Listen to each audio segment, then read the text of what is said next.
Doctor என்ன நடந்து போக சொன்னாங்க காலு வலிக்கு. இங்கே காலு வலி போகுதோ இல்லையோ என் காலு மொத்தமாக போயிடும் போல. இப்படி வேற சாமாவாக போட்டு வச்சிருக்காளுங்க. என்ன பண்ண போறேனோ எனக்கு தெரியலை.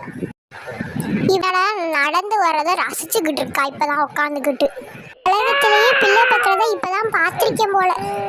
என்னத்த சொல்ல, இப்படி எந்திரிச்சோடனே அப்படின்னு அழுக ஆரம்பிச்சிடுறாங்க. இப்போ உள்ள பிள்ளைங்களும் இப்படித்தான் இருக்குங்களோ. ஆத்தாத்தா நான் பெற்ற பிள்ளைங்களாம் இப்படிலாம் இல்லை. ஏன்டா பார்த்து இருந்துக்கோத்தா. பாவம் நான் என்னத்த சொல்றது. பார்த்து வாழ பாவம் நான் என்னத்த சொல்றேன். எப்பா ஆத்தா பிள்ளைய தூக்கி வச்சுக்கிட்டே இரு. பாத்ரூம் போகும்போது கூட பிள்ளைய தூக்கிட்டு போ. பாவம் அப்போ கூட அழுவான்ல.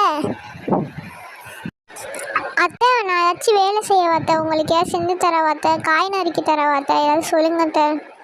அத்தாத்தா எதுக்குத்தான் தேவையில்லாத சிரமம் உனக்கு.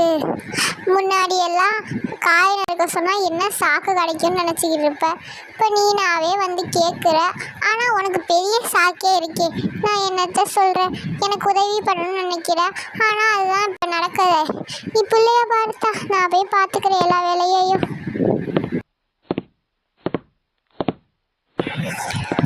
போ. இப்போ நீ பேச வேண்டியது நான் கேட்க வேண்டிய காலம்.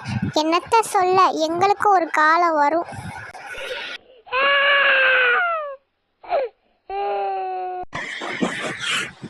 உங்களுக்கு நம்ம குட்டி சுட்டியோட வீடியோ பிடிச்சிருந்துச்சுன்னா லைக் பண்ணுங்க, ஷேர் பண்ணுங்க, மறக்காம சப்ஸ்கிரைப் பண்ணி பெல் ஐகானையும்